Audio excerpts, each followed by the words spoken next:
if that doesn't pan out, it's just something that, like I said, it's just for fun. Something that I'm real passionate about. Being that I'm close to the New Orleans area, my favorite teams are the Saints and the Pelicans. So let's get right into it. We're going to talk a little bit about the Saints, the current state of what's going on. I get a lot of questions about, what's going on with the Saints. How do I feel about what's going on with the Saints, and how do I feel about what's going to happen going forward? Well, the whole Jimmy Graham trade was something that was real surprising. I mean, it came out of nowhere. Some could argue that it came a year too late. Maybe there were many who thought that maybe the Saints should have traded Jimmy Graham when they were trying to work on a contract. Maybe they could have got something a little bit more valuable for him. The 2014 season, you saw a lot of ups and downs with Jimmy. And yeah, he did injure his shoulder, but there were many who felt that he didn't really give 100% effort on there on the field. Personally, seeing some of the games live and in color, I felt the same, that he didn't really, go for it like he did before the contract. And I think that led to some discontent in the locker room. There were some rumors that, that he may have been becoming a little bit of a diva. He didn't want to do things that the other players were used to doing in practice, and it may have caused a rift between him and certain members of the team, and also with management. And it was said that they weren't particularly looking to trade Jimmy, but I think in the end they decided to do away with him because they tried to do a little bit of a addition by subtraction, by trying to improve other areas of the team by getting rid of what they felt was one of their best assets. We'll only know going forward, in the future, how that move is going to work out. Being that Breeze is the main cog on the team, they're trying to improve the offensive line, which is something I definitely feel they need to do. Breeze isn't getting any younger, and they're really going to have to make sure that he's protected if they're going to have any shot of getting back to the playoffs and contending for another Super Bowl.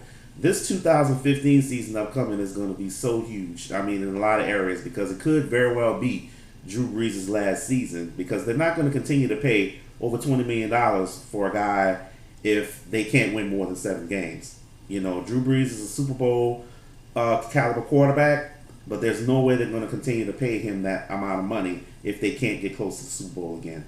That much I'm very sure about. There were other moves that the Saints made over the offseason so far. The Kenny Stills trade. That one was just as surprising to me. But at the same time, I think it was a good trade. Reason being, yes, you had a guy that was emerging as a top receiver on the team. In his second year, he really did some things, but he also showed some inconsistencies. He had some drops. Looks like he had some mental lapses out there with his routes. But he was getting better, and I think he would have been a great receiver going forward for the Saints. But I think the trade with the Dolphins was just something that they really couldn't pass up on. And the big reason why I say that is because they drafted him 5th in the 2013 draft. And they were able to get a 3rd rounder for him in only 2 years of play. So when you flip a 5th rounder for a 3rd rounder, plus you get a linebacker who could be on the field just as valuable as Jonathan Vilma was in Ellerbe, that's a big deal. And the big thing that's going to determine whether or not this was a great trade or not is going to be whether or not Ellerbe is healthy. When healthy, he's one of the top middle linebackers in the NFL. But he's been hurt. He's had injuries. And he didn't really pan out for the Dolphins after he was really doing well for the Ravens. Matter of fact, he was one of the big reasons why the Ravens were able to get back to the Super Bowl in 2012.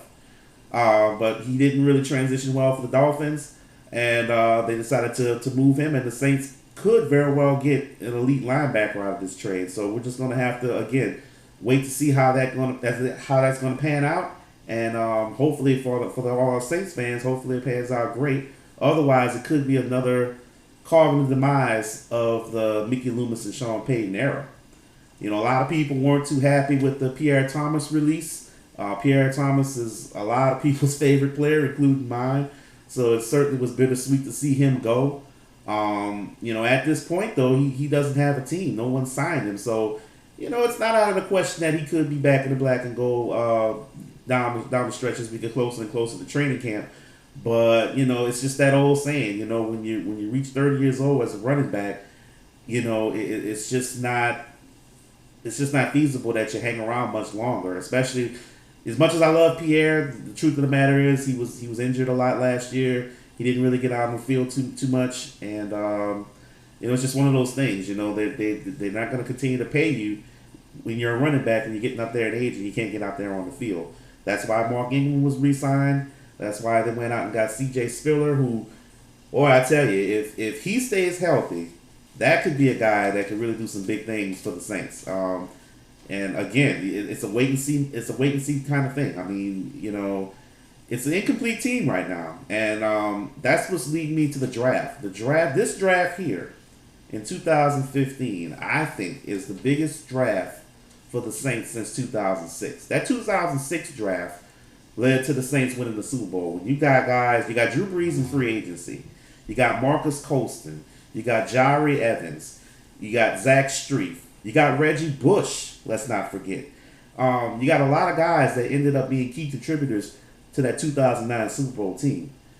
That time has pretty much come and gone. A lot of the players from that 2006 draft are kind of on their last leg. Marcus Colston, again, this could be his last year with the Saints.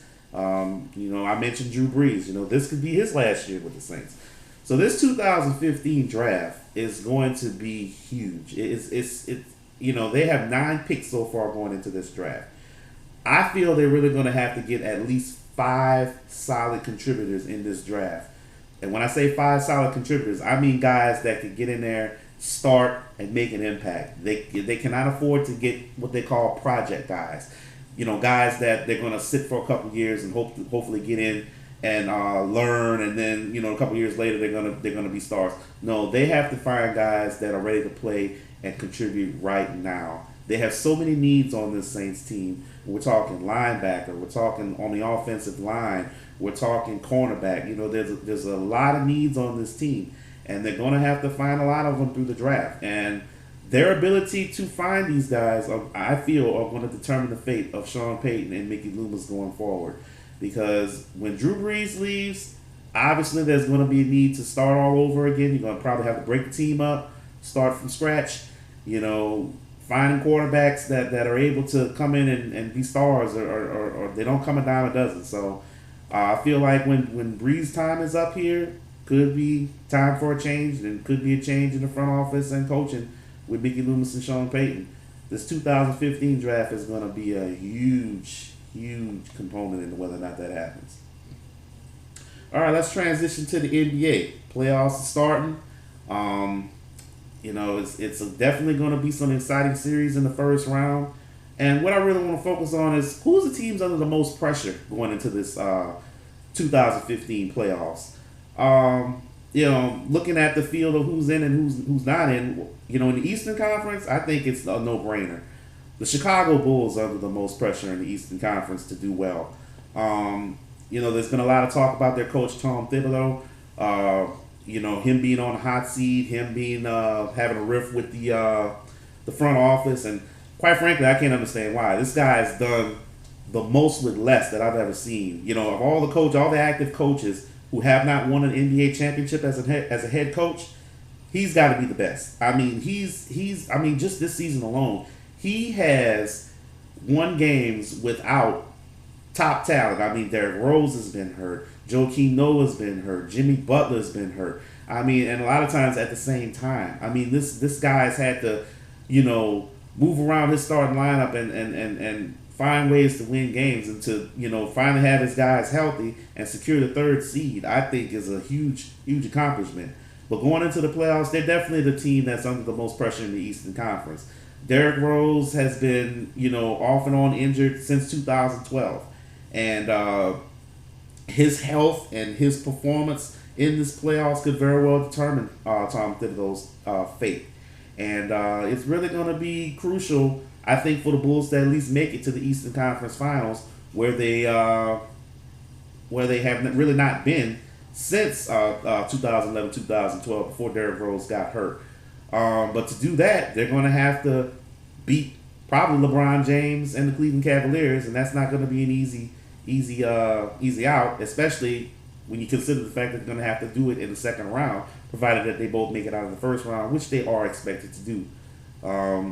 It's going to be something to watch. I mean, If the Bulls don't make it out of the second round, it could result in blowing up of that team and starting over, including with a new coach. So I definitely put them with the team under the most pressure in the Eastern Conference.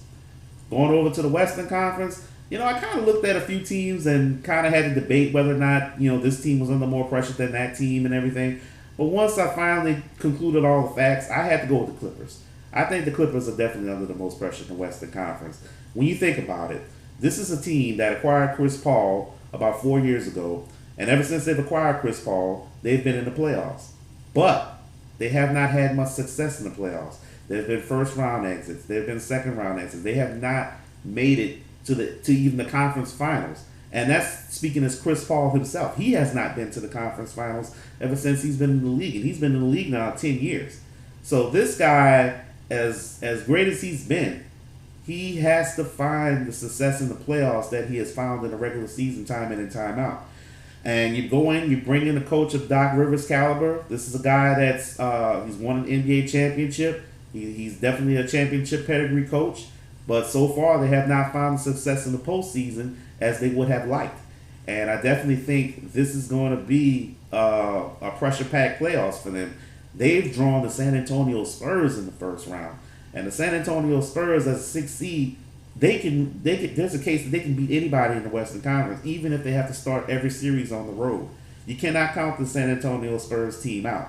So if the Clippers do not beat the Spurs in the first round, it could get very ugly. And I mean, when you consider how things are for the Lakers right now, bad press with the Clippers, especially coming off of last season with the whole debacle with Donald Sterling. And now you come into the next season and you lose in the first round against the Spurs. That could get very ugly. So the Clippers are definitely the team that I feel is under the most pressure in the Western Conference. Personally, I really hope Chris Paul picks up his game. I just don't see them beating the Spurs unless Chris Paul has a great series. And when I say great series, I mean averaging at least 25 points, 12 assists, and really playing some great defense on Tony Parker. They're really going to need Chris Paul to elevate his game, in this series against the Spurs, because when we're talking about the Spurs and we're talking about Greg Popovich, he'll do anything to win. He's a great coach. He's going to employ, if he has to, the hack of DeAndre. We know DeAndre Jordan is not a great free throw shooter. So the Clippers are going to have to make up for these deficiencies that they have, including a weak bench, to beat the Spurs. And I don't favor them doing it, but like I said, Chris Paul is really going to have a great series if they have any chance of beating the Spurs. They do have home court advantage, but when you're talking about the defending champion Spurs, I don't know how much home court advantage is going to help them in this playoff series. All right, lastly, still on the NBA, my other favorite team, the Pelicans. I got to give it up to them for making the playoffs. It was definitely a hard, long road, and you got to give it up to Monty Williams for sticking with his team, and he had to deal with a lot of injuries this season as well. The team could have definitely packed it in, but they fought. It came down to the last game of the season, and they beat the aforementioned Spurs to make it to the playoffs. They definitely have drawn a tough first round opponent in the Golden State Warriors. I'm certainly not going to pick them to win the series. If they bring their A game, though, they can give them a challenge. But winning the series is definitely going to be very, very difficult, to say the least. But win or lose, they've already won, in my opinion, just by making the playoffs. So kudos for them, and hopefully going forward, they can build from this moment and become a championship contender. All right, well, that's all I have to talk about on this pilot episode.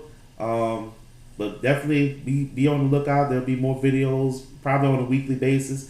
Next week, I'll look to aim to talk about the current state of the NBA playoffs. And also, the NFL schedule is supposed to be getting released. So I'll dive in and look into the big matchups and see whose schedule is looking very favorable for them to have a breakout season. So be on the lookout. Thanks for tuning in. I'll see you guys next time.